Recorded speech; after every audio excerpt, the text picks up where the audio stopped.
Research and technical concept में आपका स्वागत है। तो चलिए आज हम रडार के बारे में जानकारी लेते हैं। पहली बार इसका इस्तेमाल यूएस नेवी ने वर्ल्ड वॉर 2 में किया।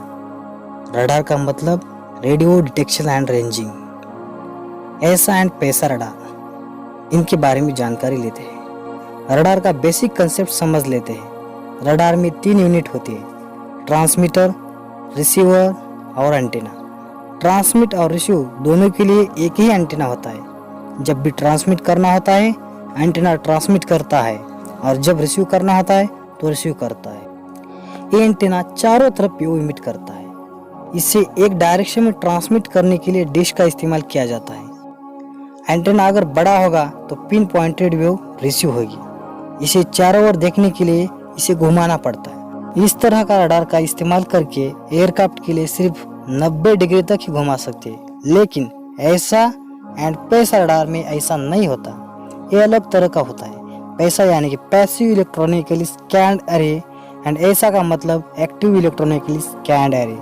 रडार के हाईली पॉइंटिंग इलेक्ट्रोमैग्नेटिक वेव की जरूरत होती है, और एंटेना एयरक्राफ्ट में 200 से 300 तक होते हैं। सारे TR module electromagnetic wave transmit करते हैं। अगर कोई भी वेव आपस में टकरा जाती है तो कंस्ट्रक्टिव या डिस्ट्रक्टिव इंटरफेरेंस करेगी।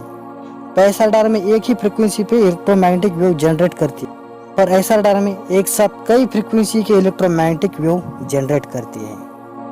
प्रत्येक एंटीना को अलग अलग टीआर जोड़ा जाता है। टीआर यानी कि ट्रांसमीटर एंड रिसीवर। सभी टीआर का रिजल्टेंट एक ही कंप्यूटर को जोड़ा जाता है। इसमें हर एंटीना अलग अलग फ्रीक्वेंसी इमिट करता है। अगर कोई जामर एक ही फ्रीक्वेंसी पे काम करता हो तो दूसरी फ्रीक्वेंसी को रडार रिसीव करता है और टारगेट की जानकारी देता है। ग्राउंड रडार जो कि एयरबॉर्न टारगेट या एयरक्राफ्ट को स्कैन करते हैं, लेकिन जब ऐसा रडार एयरक्राफ्ट का हो तो वह अलग अलग फ्रीक्वेंसी छोड़ता है।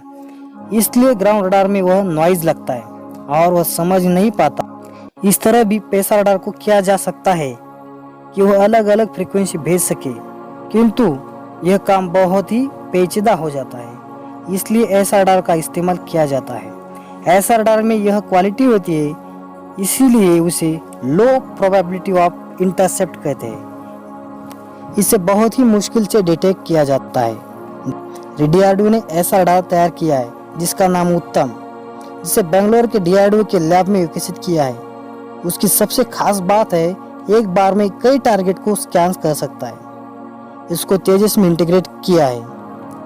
ये रडार 100 किलोमीटर तक ट्रैक कर सकता है। 700 टीआर मॉड्यूल है। ये रडार 100 टारगेट ढूंढ सकता है, 6 टारगेट को लॉक कर सकता है। एक उदाहरण देना चाहता हूँ। जब हम हरा रंग देखते हैं, उसका मतलब उस चीज से हरा रंग की वेव फ्रीक्वेंसी परावर्तित होती है और बाकी वेव फ्रीक्वेंसी एब्सॉर्ब की जाती है, और हमें सफेद रंग दिखाई देता है। उसका मतलब सभी रंग की वेव उससे परावर्तित होती है।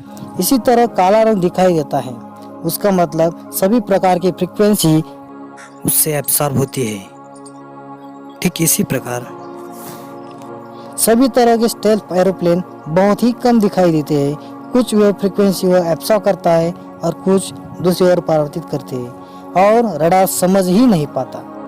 इन रडार को इस तरह की कैपेबिलिटी हासिल है, जैसे कि आइडेंटिफिकेशन ऑफ फ्रेंड और foe, electronic communication support measure, C band line of sight, Ku band SATCOM data link.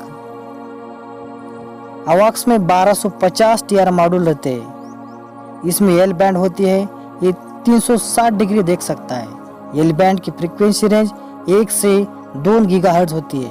Wavelength 30 से 15 सेंटीमीटर होती है। स्टेल्थ फाइटर जेट का शेप रिंटर्न ट्रायंगल होता है। इसमें स्टेल्थ प्लेन की बॉडी रडार वेव्स एब्सॉर्ब करने वाली होती है। रडार वेव्स को ट्रैप किया जाता है, जो कि इंटरनल रिफ्लेक्शन को रोकता है। जो कॉर्नर होते हैं उन्हें कम किया जाता है, जो कि वेव रिफ्लेक्ट ना हो सके। इनकी टेल ओमीटर रहती है। काउंटर स्टेल्थ रडार जो स्टेल्थ एयरक्राफ्ट को ढूंढने की कोशिश करता है और स्टेल्थ एयरक्राफ्ट छुपने की कोशिश करता है। एयरक्राफ्ट को स्टेल्थ बनाने के लिए मटेरियल की कोटिंग की जाती है, और जो इन वेव्स को अब्सॉर्ब करती है। इस प्रकार की कोटिंग से रडार का क्रॉस सेक्शनल एरिया कम किया जा सकता है, और इसका शेप भी ठीक इसी प्रकार बनाया जा सके ताकि ये रडार वेव्स को रिफ्लेक्ट कर रडार की तरफ ना भेज सके और इसके एरोडायनामिक शेप का भी ख्याल रखा जाता है। आई होप आपको वीडियो अच्छा लगा होगा। चैनल को सब्सक्राइब कीजिए और बेल आइकन को प्रेस कीजिए। धन्यवाद।